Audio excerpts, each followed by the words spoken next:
Hello and welcome to Perspectives in Practice. I'm Dr. Ramien Pierre with Break the Norm Leadership, and today I'm excited to have this conversation with Richard Hinton.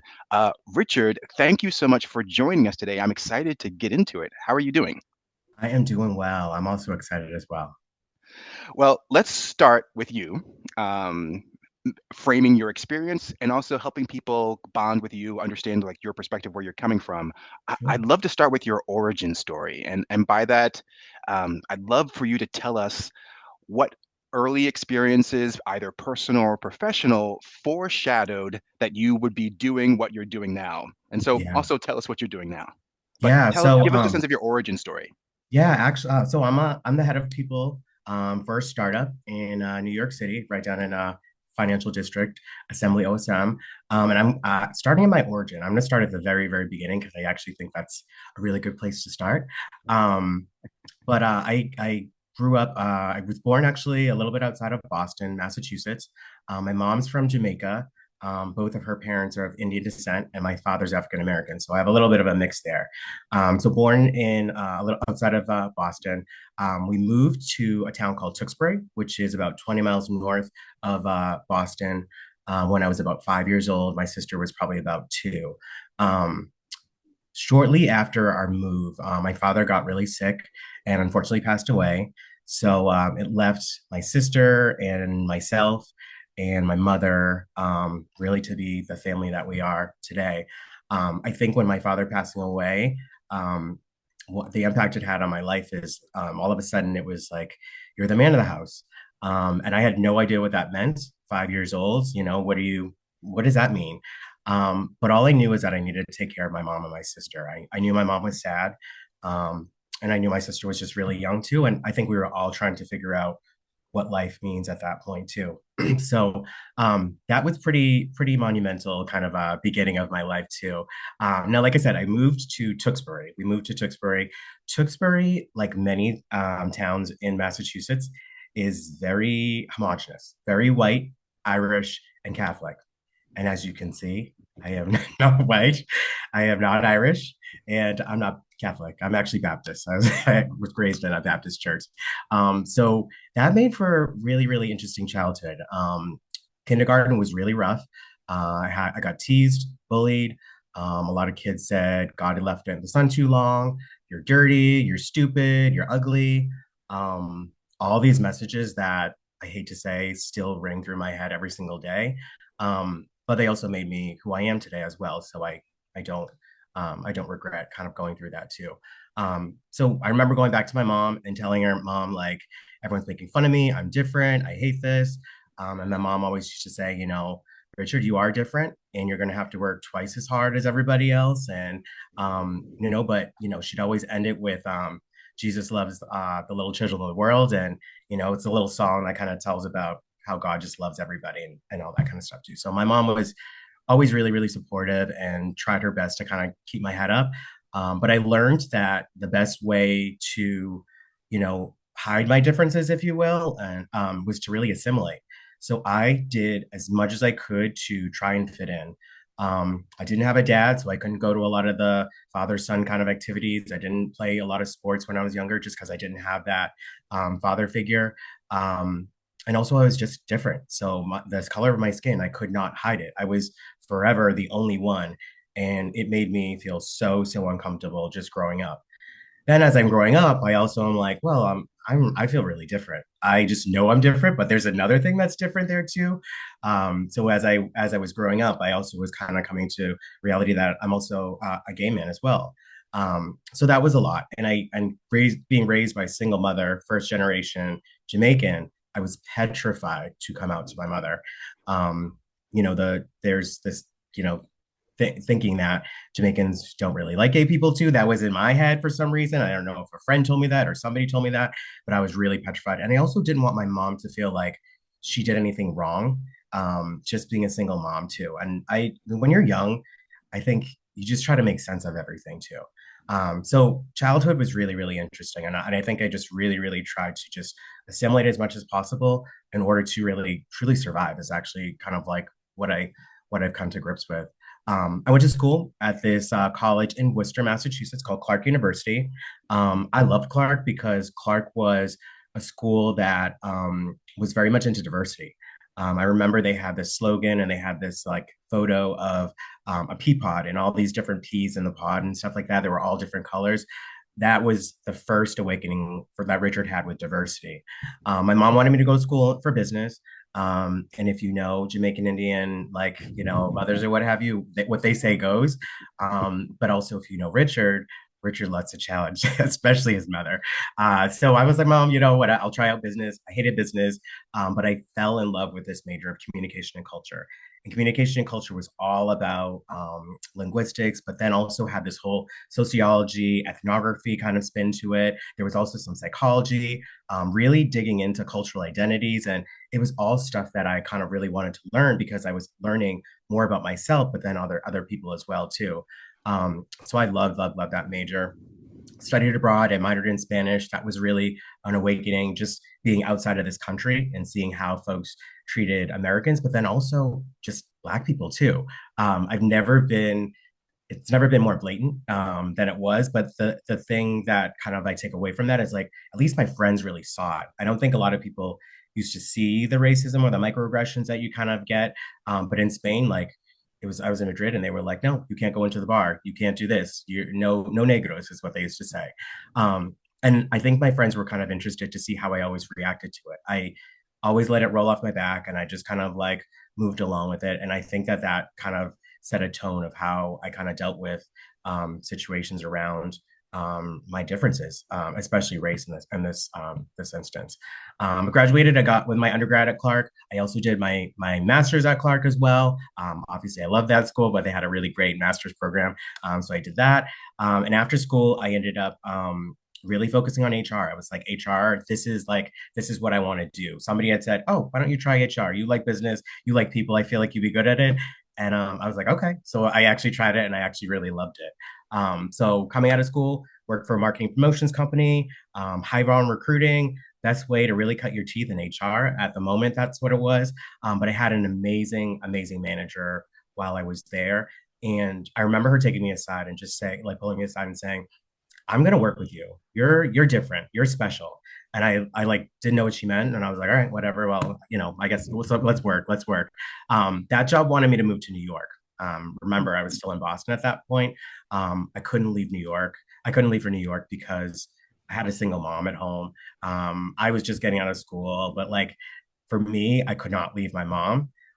So I ended up moving to a construction company in Boston. And I remember my friend calling me and being like, Richard, I feel like you should come to this construction company. You're going to love it. They're just really progressive. And I'm like, construction company, are you serious?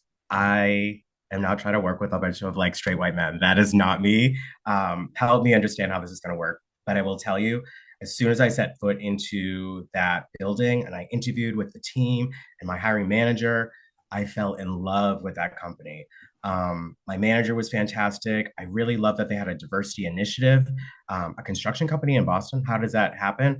But I really fell in love there, and I loved my time there. When I was in the Boston office, I just wanted to learn as much as I could, soak up as much. Was it employee relations? Was it recruiting? Was it HR technology? As much as I could do, I loved it. And eventually I was promoted to a business partner, ended up working with an executive vice president that was kind of really handling the New York office and some of the more national accounts. And I was his business partner, and we had such an amazing relationship. I will tell you, he's probably one of my biggest sponsors and advocates still to this day. But he was looking to grow New York, and he said, Richard's my business partner. I want him to move to New York. And I remember getting on the plane. I was coming from New York to Boston, and both my bosses had kind of approached me about it. And I got off that plane, and I was like, I'm moving to New York. I was so ready. My mom was actually getting married, so she kind of had moved on, and I was just like, you know what? I think I just have to do something. I have to throw myself into something new. So I moved to New York, and I spent 10 more years with that company, growing and learning. And it was such an amazing opportunity just to be able to work with so many great managers, mentors, and sponsors. I still hold those relationships with those folks near and dear to my heart and talk to people every single day. But I felt after the pandemic, everything like during the pandemic, things changed. Yeah. I was all by myself in my apartment, in my studio apartment in New York City, in Midtown, Manhattan. And I had so much time to think. And Ramien, when you have time to think, especially when Richard has time to think, this is dangerous. This is dangerous. I just started to look at myself so differently. I was like, George Floyd, that whole thing happening. I realized that I never really looked at myself as a black man. I had covered myself. I had masked myself so much that I wasn't really appreciating my identity. I wasn't appreciating my blackness. I wasn't appreciating my Indianness. I wasn't appreciating my Jamaicanness, my gayness. There were so many things about my identity that I felt like I was just covering and masking. Um, and really like I found that I needed to really lean into my values and what does that mean? So part of going through all that, I just felt like I needed to really get comfortable being uncomfortable. I needed to stretch myself. I needed to do something different. And so I always tell folks, so I did this, it's my running swan dive. I ran and then I just kind of said, all right, world, take me. Where am I going? And I was really, really lucky because I had been awarded the 2022 Notable HR Leader Award through Cranes, New York.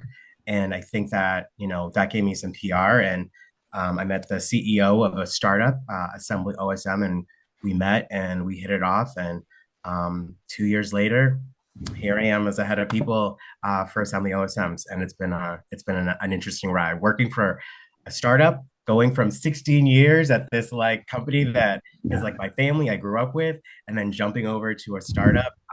It's been a wild ride. So, but I'm proud of myself for where I've gone this year. So, Eh, Richard, you have a lot of reason to be proud. I mean, even in that like abridged origin story, there is a lot that you have been through. For example, listening to you talk about it, I heard a lot of a theme that we see a lot at Break the Norm Leadership, the idea of the lonely only, right? yeah, You are the only one, um, and how that weighs on people, or could weigh on professionals in terms of their career success. In your case, you're dealing with like that on several levels. Like I have to support my smaller family, right? Like take care of my mom and my sister. I have to like manage my race, and the mhm, challenges that come with that. And for you, assimilation was your survival tactic there.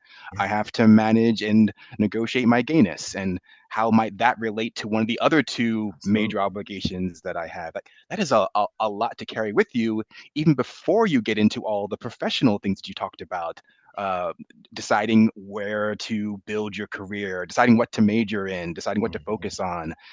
And I love how you talked about how HR is that intersection between business and people. I yeah, think that's a really helpful framework to look at it.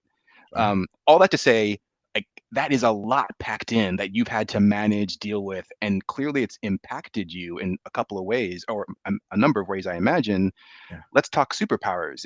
If that's your origin story, and I heard you say that you wouldn't change anything, no. I'm going to hold you to that.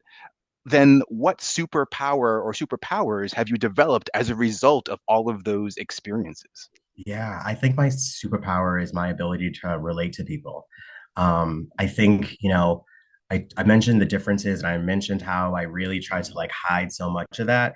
Mhm. As I've gotten older and really kind of like sat with my feelings a lot more and kind of processed everything that's kind of happened in my life, I'm like, you know what, I can connect with anybody for the most part. I've been through a lot. A lot of people have been through a lot of things. I can find some way to relate to someone. My friends all, they usually call me like the mayor of the city or what have you. But I like really, and they'll joke and say, you can talk a dog off a meat truck. I really can at a point too, but I love that one-on-one. And I think it's just my ability to relate to people. And that's really, really served me so well in my profession. And I'm really glad that I actually have that and call that my superpower. Oh, that is excellent and a testament to you and your character too, right? Because I can imagine, given all those pressures you had to manage, you could have walled yourself off, but Oh instead yeah. you leaned into that struggle and you developed the ability to be able to reach out. Yeah, I think I did a little bit of both. I think Okay. I did a little bit of both. There was a little bit of a both and too, and that it's been complex to kind of work through. But yeah, you're absolutely right. All right. This is a helpful foundation because I want to jump into a couple of things you mentioned, but I want to pursue them through the lens of let's start with professional identity, Sure. particularly how leaders, professionals can develop authentic professional identities. Um, and so I'll start with this question with you, Richard. Like, how would you define well, actually, let me share a quick story. When I first started teaching, working, I started out as a middle school history teacher. And what I found was that I had to create a professional persona to make that work. Introvert with stranger danger cannot function in front of a classroom, but who could function? So, Mr. Pierre, I created Mr. Pierre. Mr. Pierre is kind, thoughtful, observant, funny, tall. And I said, this is the picture of I want, this is the way I want to be. And Yeah. what I found was practicing that 5, 6 times a day for 50 minutes at a time. Actually, over several months, I got the distance between Ramien and Mr. Pierre got smaller and smaller. I Yeah. didn't get any taller, but all the other things, yeah, started to play in. So I really began to understand the value of a professional identity in terms of being effective. But let's talk about being authentic. All right. So for you, how would you describe your professional identity? And I'd love to hear a little bit about how you developed that over the course of your career. Yeah, so it's funny you say that too, because I'm also an introvert too. But I also I'm really short. I'm 5'5", so I like to say the tallest too. I I never really like realized how short I am until I see pictures. Because my mom always is like, you're tall, whatever. But no, I think my persona, my professional persona, is like kindness. I like to smile. I like to joke. I'm very much a joking kind of a person. But also at the same time. I can be really serious too. I've actually we're doing annual reviews right now, and I got some feedback, and somebody had said, when Richard says something, everybody knows that they need to do it, kind of a thing. So I was like, oh, okay, I guess I got that quality, which is good. So I would say very, very open. I want folks to know that they can come to me, and I feel like even though I'm an introvert. And I don't get my energy from people. I really don't. I've learned that professionally, that's how I need to kind of show up too, because that's going Mhm. to serve me the best way in my role too, and also the best way to support the organization and the people there too. You know? Yeah.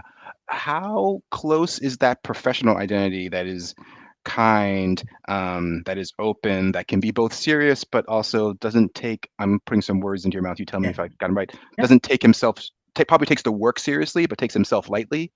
How does exactly. that professional identity compare to you, Richard, your personal identity, the way you are authentically on the weekends, for example? What's the relationship Yeah, between those two things? I think they're getting closer, and I think what you shared kind of is like opened my eyes to that too, and I'm starting to see that the more that I kind of am working through some trauma and stuff like that. But I used to think that they were so starkly different. But I also do. I honestly feel like that Richard that's there with the exception of the introversion. I love to be by myself.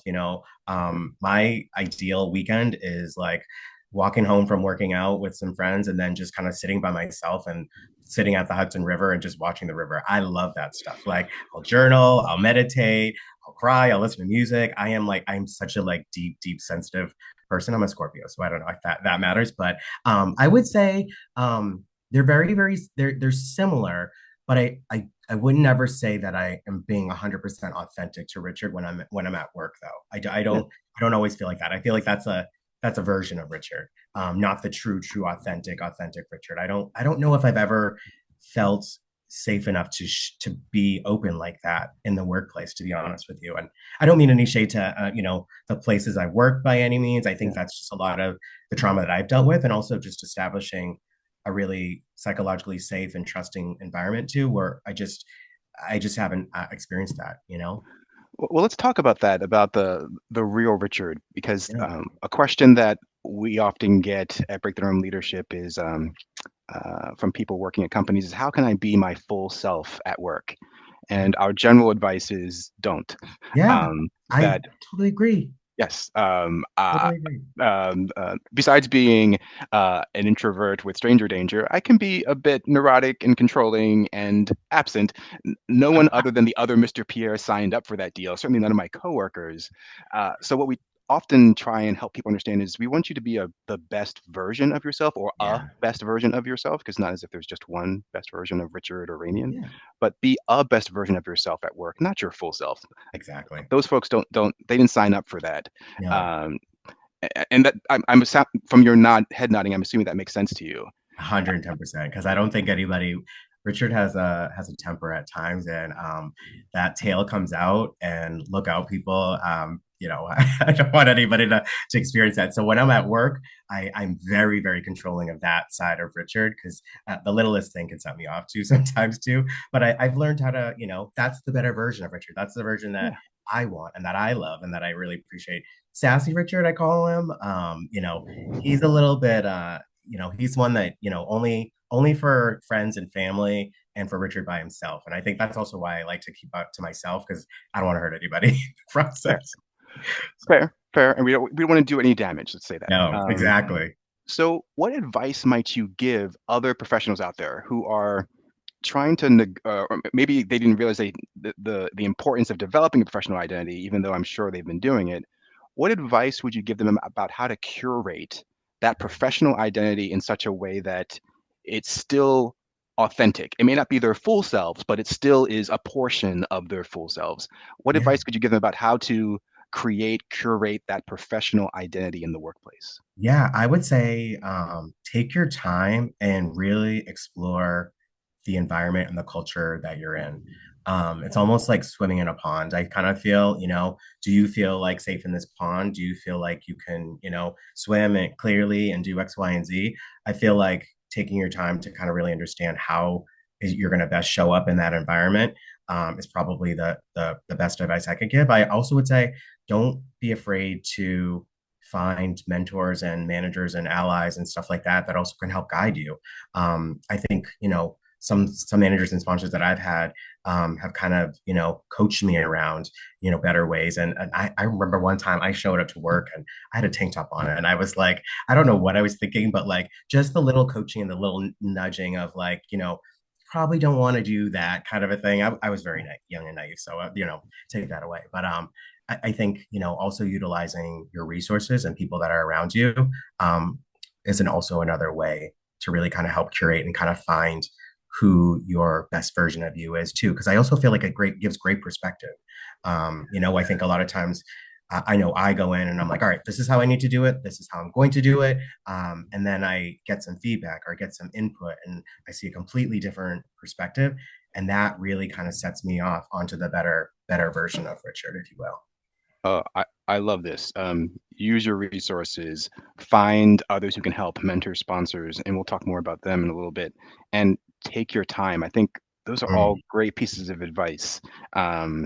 Because no one's gonna, very few people are likely to get it right the very first time, Exactly. and that's not Exactly. the point. The point is to, you're going to be a professional for a long time, so it's okay to develop that professional identity over months or years. Absolutely. I mean, I actually think of it as like a journey, honestly. Like, and I think Mm. everything's a journey. Like, that's if you're ever around me, I'm like, oh, DEI is a journey, everything. But I no, really, I really do feel like life is a journey, and I feel like we're evolving as we go through this journey, and we're learning more things. We're like picking up different things as we go along. We're meeting different things. Like, there's a dog over there, like those different experiences all play into who we are. So to your point, I feel like I'm still evolving into that professional Richard, that best version of Richard, and understanding. And I do feel like the differences are slimming down, if you will, and there's a little bit more of that level playing field. But to your point, the 100% authentic, I'm not going there. Awesome, awesome. This is great. Let's pivot a bit towards resilience. You talked about how in a number of different settings you've been the one of the few or the only, and I used the phrase earlier that we've seen this pattern of the lonely only. Mhm. One of the things that we've seen with folks who are the only one or feel like they're the only one or one of the few is that they often doubt. They doubt themselves, they doubt their contributions, their value, their worth, whether they belong, all filled with doubts.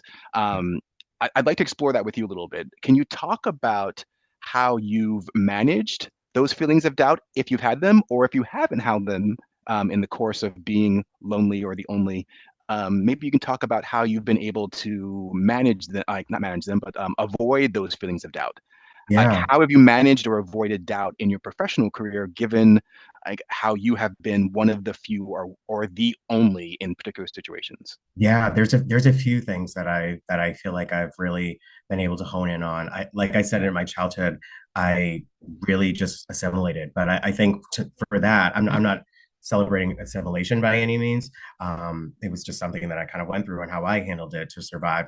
But I also at the end of the day, I had goals, I had dreams, I knew where I was going. And I am relentless with where I'm going and my goals and my dreams kind of thing. I think having that mindset and just knowing where I'm going, but then also where I came from too.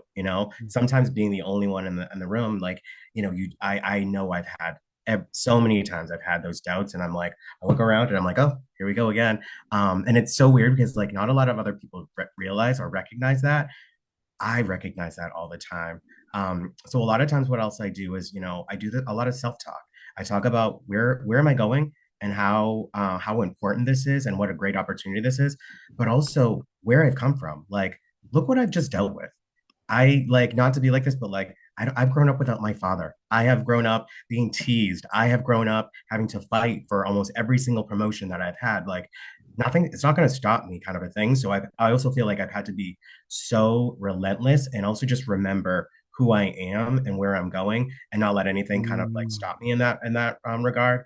I also feel like looking around a lot of times when I don't like to get up and present and talk to people by any means, believe it or not. Like I'm not that kind of a person to, oh, here we're going over this slide or this deck or whatever. But I also find that finding allies in the room, people that I mm, know that are going to see me, that are going to make me feel comfortable and give me some ease, those moments, even if it's just a quick smile or quick like look, they can just give me, keep me motivated and like put me in the right direction. I remember one time we had a meeting and it was like all the executives, and then also some of the folks that were really kind of focused on the DEI stuff. And we had a vendor to come in and they were consultant come in and they were talking about, this whole analogy of goldfish and greenfish or what have you. And I looking around the room, I was the only greenfish. And I felt like this big. I like I could just feel the sweat coming over me, and like I was like, I hope nobody sees me or like feels like this or what have you, because like I almost felt like I was gonna cry at so many moments.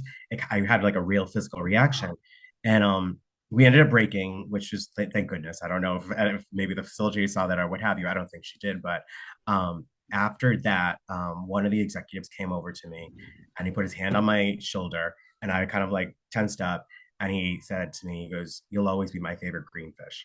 And that I almost started crying that because he saw me and he supported me, and it was at a moment when I felt so alone, that lonely only. Um, and it's just like it's a lot to kind of when people see you and give you that kind of like, I got you know what I mean? Because then you don't feel yeah. so lonely, and you also feel like it kind of like jolts you into like, yeah, you're right, I got this, I'm gonna keep moving. So like little moments like that of finding those folks in your life, be it in a boardroom or be it in a meeting, that just take you to that place, that has been so helpful for me in just keeping my straight and narrow and knowing where I'm going and being relentless with my goals. Like as long as I got myself and I know where I'm going and I got some people that are gonna have my back and support me, I can do anything too, and I do have those feelings all the time. Even getting ready for this, I'm like, oh gosh, I don't want to come across as like, the stupid kid, or I don't want to come across as being like, I don't know what I'm talking about kind of a thing. I want to be really authentic kind of thing. But I always I'm like, what is the goal and where am I going? And I got this. And where have I come from too? Look at all the Mhm. stuff that I've done and I've been through. I got this, So I think just having that. I love this, and I just want to highlight a couple of things that I heard you say, so that folks really take this and perhaps apply the advice or the strategies that you've used to their own lives.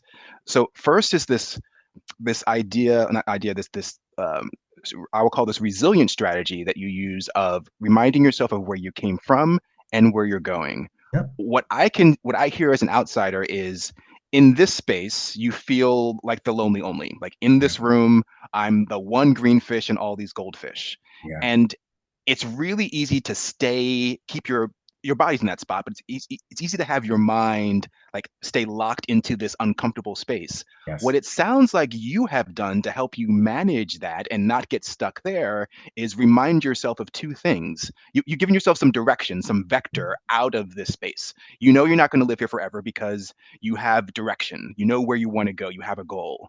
And you know you've survived 100% of all your other previous experiences feeling lonely because you remind yourself of where you've come from. So Right. I think you've hit upon something that I hadn't quite clicked for me before, that one way to manage those feelings of I don't feel safe in this space, I don't feel like I fit in this space, is to one, have direction out, and Yep. also understand the value of you having survived everything that brought you there. But if you just think about this room is all there is, it's my whole universe, yeah, Yeah. it like those feelings of loneliness and doubt, I can imagine just magnify, amplify upon each other.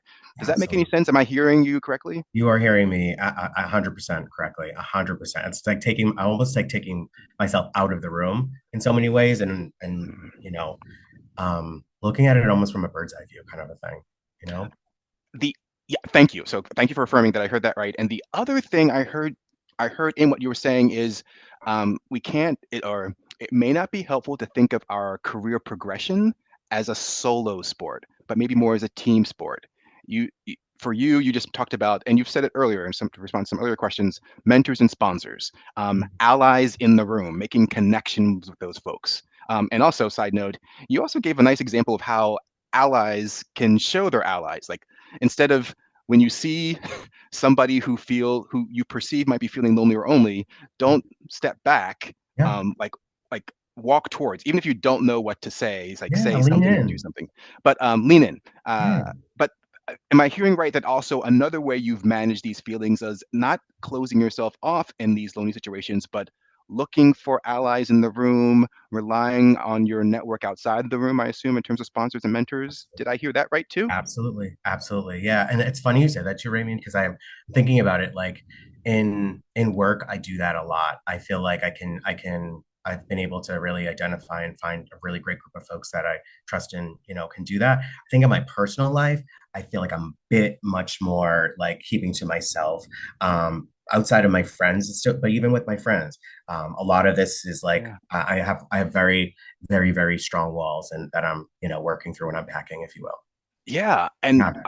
I appreciate you being transparent about that Yeah. because, again, we see that the way people are in their personal lives, in Right. terms of how they might manage feelings of doubt, how they might maintain their resilience, it Mhm. could be different than in their professional lives. Right. And so the goal is to take the best lessons from each and transfer Exactly. them over. But humans were really good at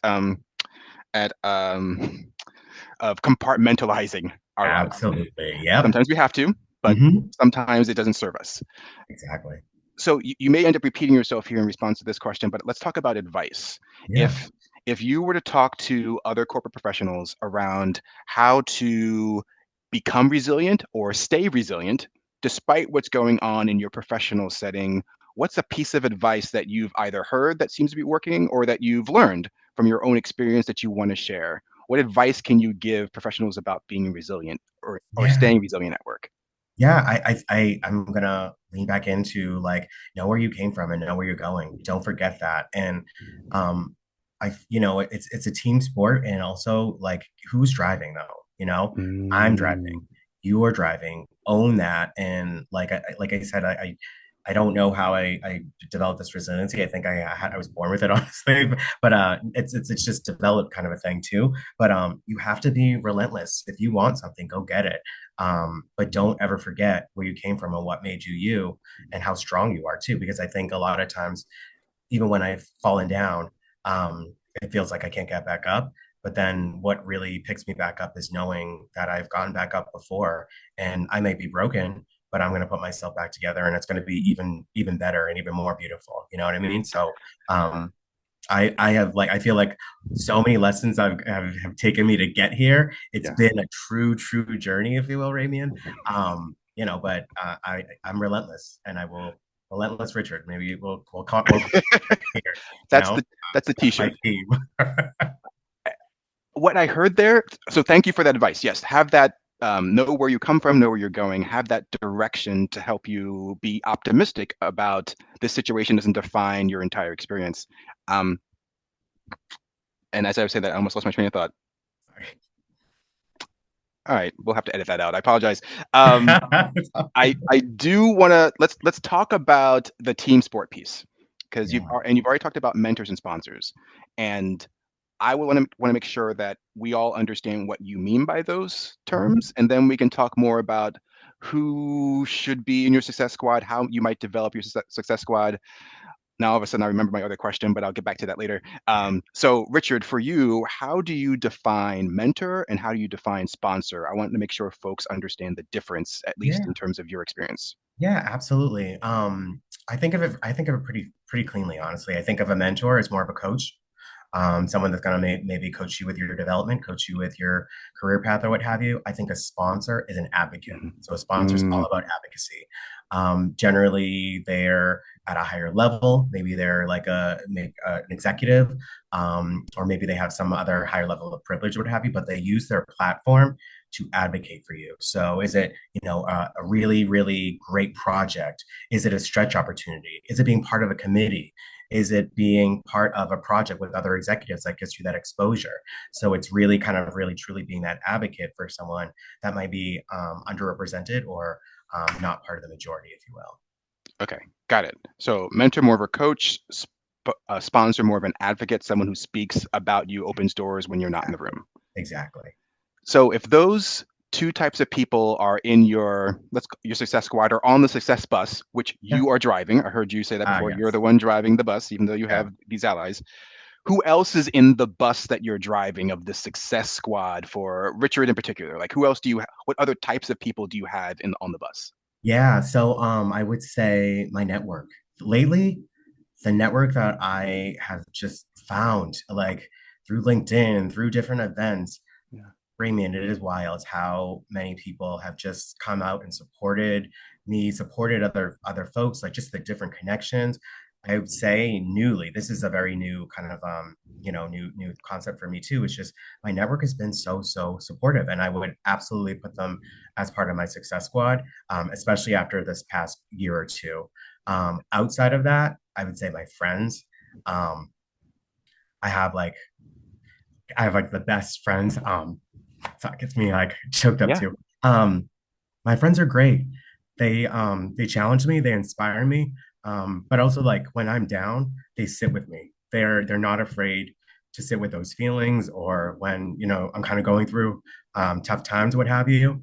And I love them for that. And I don't think I would be where I'm at if I didn't have such a strong group of friends in my circle and in my squad. Um, Outside of that, I would say my mom my mom and my sister, but especially my mom. My mom has been my mom, my dad, my best friend, and my biggest cheerleader. So that's that and like I say, it's really hard sometimes to kind of be the only lonely and to just feel like you're in this world by yourself, kind of a thing. But when you have folks that just show up, like your network, like my friends, like my mom, um, I feel like I can kind of do anything. And I just feel like if I fall, if they're going to catch me or they're going to be there to kind of sit with me on the ground or they're going to help pick me up. You know what I mean? So having those folks in that success part of my life has been invaluable. I really appreciate that, as well as the passion with which you shared it, Richard, because it's really easy for many professionals to think that the work is intellectual, that Yeah, there's no feeling in it. yeah, And something that I think it's important, and we try to remind folks at Break the Norm Leadership, is that it's hard to be a leader if your tank is empty. And 100%. for most of us, besides success and achievement, because we tend to be achievement oriented, the other thing that fills our tanks more often than not are like relationships, Yes. positive, supportive relationships. Yes. And so many of us are focused so much on the achievement side Yeah. and doing that we're running our tanks empty. And it Yeah. sounds like, Richard, two things are happening for you. One, you're keeping your tank full with your success squad of your professional network, your friends, your family, mentors, and sponsors. And also, you're appreciative of the value of having a full tank, of having that squad to pour into you. And Yeah. I think that has got to be one of the reasons why you're so resilient is you have the spring, the gas in your tank to bounce back from challenges, frustrations, or upsets. You're nodding Yeah. your head, so I'm on the right path, yeah? Absolutely, absolutely, I do want to say that I always haven't been like that either. Mm, I think I've had to like really be broken at times in order to remind myself that people are there. I felt like when my dad died and just growing up the way I did, I felt like I was in this world was out to get me, and I was so angry a lot of times. And I think when you're hurt people, and just to know that. Um, I was doing it by myself and it wasn't working. And sometimes I get really stubborn and I still try to yeah, do it by myself too. yeah. But it's exactly to your point. I don't think I would be where I'm at if it weren't for my success squad too. So I it's think been, it's also what you're talking about here is a great example of the difference between resilience and robustness. That's what yeah, I was going to say earlier, that many of us think of resilience as I can take it. No matter what comes at me, I got it. I can fight it off, or I mhm, can fend it off, or I can just stand there and swallow it. I'll be fine. And that's not resilience. That's robustness. Like I yeah, am so strong that nothing gets through me. And yeah, as a leader, that's actually really dangerous for yeah, a number of reasons. But this one we think is most important is that it sends the implicit and explicit message that you are impervious, yeah, that you are unbroken or unbreakable, and but also like unreachable. mhm, And leaders, among many other things, are decision engines, and like you make decisions based on data. And if yeah, people think that you're impervious, they might not share really important data with you. yeah, Like you have to be semi-permeable, or at least give the impression of being semi-permeable as a leader in yeah, order to get the data you need to create the great outputs. Because if you have bad inputs, bad outputs. Um, absolutely. that's robustness, like being impervious, not so Yeah, helpful, yeah, especially if you're the only in yeah, whatever situation you, however you define that. Um, Versus resilience, which is I break, I bounce back. yeah, I get pushback, I get back up, and I learn. And that seems what you've been sounds like what you've been doing over and over and over again. And I loved how you used the times that you've been broken or set back as a reminder yeah, to I'm going to get back up, but I have help to help me yeah, get back up. So it's us getting back up. I exactly. get pushed down, but we get back up. Yeah, Am I because if I hearing that right? don't, yeah, absolutely. If I don't, then robustness is going to show up to your point. And that when I get robust, I nothing good is going to happen. I think I like intrinsically kind of swallow it. It affects my body, all that kind of stuff. But absolutely, you're absolutely right. So if you had a billboard, you could talk to all professionals out there, or maybe you want to pick a segment like Black professionals or gay professionals, and you wanted to tell them like it's important to send a message about how important it is to build a success squad. What types of advice might you put on that billboard, or what things might you put on that billboard to convince other folks, yeah, you can do it alone, but you probably shouldn't? Like, what would you say to them? Yeah, I would say just know that like be careful about your success squad too. I want to say I Ooh, do want to give that caveat. Um, Make sure that you are with folks that you truly trust, that are going to be support folks as well. But keep in mind that you know there's no I in team, and I also feel like as you get to be a leader, it's less about you and more about them too. Um, so I also feel like understanding that you need people and that people need you, and it's almost bidirectional at the same time. But that's also really important too. So don't forget about that. But I'd say like make sure that you know your environment and make sure you feel psychologically safe and trusting with those folks, because you're not going to get there by yourself. It's just really, really hard. And if you do, it's not going to be healthy for you in the long run. I love that advice because there is the temptation to build a success squad of names or Yeah. positions that you of people who are successful who you want to follow or who you want to know you. And there's nothing necessarily wrong with having some of those people in your life, but maybe not in your success squad, because as you pointed out, it sounds like trust. Do they have your back? Like that's what's really important for your success. You 100%. you want to be in close relationship with these folks, not just Yeah. have them be aspirational folks that I, speaking for myself, might cyber stalk on LinkedIn. Right, right. Exactly. Exactly. I also just feel like sometimes like not everybody deserves all of you either though. I've kind of come to learn Mm. that too. I think Issa Rae had said earlier this year, she's like, this is my year of being selfish. And I was like, oh, I like that. I'm like, I gotta be more selective of like who I share this Richardness with. And that's also just like celebrating my self-worth at the same time, which has been an evolution too. I don't think I've always had that. So now that I'm kind of leaning into that, I also feel like being selective of the people that you bring into your circle is really, really important too, because not everybody has your back either. And just because someone's like you too, that does not mean that they always have your back either too. You know, we're all different and we're all kind of have different experiences and different stories too. So I also feel like being really selective. My grandfather used to say, show me your friends, I'll show you who you are. And I remember when he said that because I was really young. I was like, I have no idea what grandpa's saying or what have you. As I've gotten older and I look at my friends and I look at the people that I surround myself with, if I'm half of that, what they are, I'm doing a really, really good job. And they remind me of who I am all the time too. So I feel like your success squad is just so pivotal, you know? I love this. Oh, this is great. All right. I want to lean into your HR experience, Ooh, okay. considerable as it is, because I think there are some things you can really help folks out there, professionals out there understand. Let's talk about like the unwritten rules of success, Yeah. or maybe this may be more appropriate to call them the unconsidered rules of success.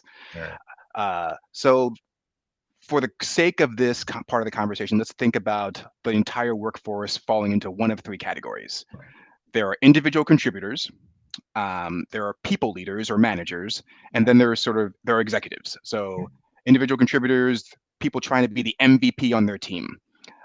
People leaders, people who coach those MVPs and other people on who are on their team, and then executives, people who lead the people leaders who are leading the people. So Yeah. for you, and you based on your experience, what kind of things uh, what kinds of things do professionals tend to get wrong about how to succeed at each one of those levels? Yeah. I think at the individual contributor level, I would say owning your career. I feel like a lot of times I've noticed, folks are like, oh, I want to be promoted to this, I want to be promoted to that. I feel like if you want it, go get it, do it. Hmm. What are you doing to show up? Are you like? I feel like I said, I had to fight for every single promotion, almost every single one. I think there's one where I didn't, but I came prepared. I said, all right, here's a job description. Here's where I'm going. Here's all the things that I did. I'm owning it. If there was a meeting I could go to or an additional project I could be part of, whatever I could do to just kind of showcase that I own my career and I know where I'm going and I'm worthy of it and I'm ready for it. I felt like that was always super, super helpful for me in progressing in my career. I think for people leaders, I feel I feel like it's doing the best you can. Take it one day at a time. I feel like the role of managers has grown exponentially and is Mm, even more challenging than it's ever been these days. But I feel like a lot of times managers and people leaders are really looking just to do the best that they can and get by with the best they can. And a lot of times tending to their people kind of yeah, takes a back seat. So I would say, do the best you can, but do not forget about your people and your team, because they are looking up to you and they're depending upon you. And I also feel that similarly with executives, I would say executives, don't forget about your people. yeah, Don't forget and don't shove it off to like HR or what have you. truly make sure that you are leaning into your people and you have relationships with your people. Because I feel like next to your IP, and I mean, debatable about that, your people are your greatest asset. And I wish that leaders would truly understand, the value of leadership and what leadership is all about and how that impacts the business, but then also the people too. And this is people's lives too. We spend so much time in the workplace. Um, to have managers and people that you don't feel comfortable with or you don't feel like are good leaders or what have you, it's gonna do some damage to you mentally and physically too. So I feel like the way that executives need to kind of think about it is don't forget about your people and Oh, really. I love this. In a second, because I recognize I could have this conversation for another hour, Ah, but we're not going to. I'm going to wrap up in a second, so I'm going to ask you in a moment, like what your final thought is, or the one thing you want people to remember. But I want to, before I have you do that, I just want to summarize because I think it's sure. really valuable, like that your answer to that last question, that in the mistake that or a piece of advice that you see that you want to give individual contributors, own your career. And I'm going to guess that that applies to every stage. Like Absolutely. yes, there's support for you. Yes, you have a success squad, but you are Mhm. driving the bus. You need to own Absolutely. the career Yeah. from day one. And then I love what you said about it's about relationships and people. Outside of IP, your people are your next most valuable asset. Maybe argue we could argue about that Debate. positioning, Yep. Yep. I but think protect the asset. yes. Have those relationships with people. There's a saying, people don't care what you know until they know that you care. Yep. And again, uh, professionalism, workplace, uh, there is room for, and it's actually important to make space for emotions and relationships and feelings. And it's not about it's not feelings ball. It's not we're not like talking about inner turmoil and that type of feelings. It's about having people understand that in the framework of we have these constraints and these objectives and this is the space to work in, that I have your back as your leader, that you have my back as my team member. It's about Yeah, trust. That's something I heard you absolutely. say earlier. 100%. Trust is so important to me. It's paramount, I would say. Awesome. All right. So final thought, Richard. From what if people were to leave this conversation only remembering one thing, what's the one thing you might want to leave them with, so that they go off and have at least somewhat more successful careers than they would otherwise if they hadn't heard this conversation? Yeah. I think it's a good question. Um, I think it's knowing, I don't know, for me, it's just having a clear understanding of my legacy and how I want. And it sounds so prolific or what have you, but I had a conversation with a friend a while ago, a long, long time ago, and he said to me, he's like, Richard, what's your legacy? And I was like, what are you talking about? We're like, are you kidding me? And then I really, really started to like think about it and Yeah. think about it and think about it. And really, it helped me narrow down who I am and my values. Um, and the impact that I wanted to have like in the world and in my life and with and other people's life. So I would say figure out your legacy and try and determine what impact you want to have in the world or in your organization or in your family or what have you. But use that as your lighting post. Use that as your guide and um, be relentless with it as you walk towards it and as you run towards it, as you crawl towards it, as you fall backwards, whatever you do, because you're going to do all of that on this journey. But just having that as your guiding post and knowing where you're going, I think that's what's helping me get through life every single day too. And I will say, like, I feel like another level of confidence. I feel like I've gone from surviving to this new chapter of like Richard's thriving now. There's a I've changed and I've evolved and sitting with my feelings and getting to this point has really, really been such a beautiful process. And that's why I say I don't regret any of the things that I've gone through or that I've experienced. I think it's made me who I am. And who I am today is so ready for this next chapter because I feel like, honestly, I feel like look out world because like here I come, I think it's just knowing my legacy and knowing the impact that I want to have and just keep moving, taking one foot forward every single day. I'm having a little trouble containing my excitement, because Right. that is one, that's great advice, and two, the way that I hear it.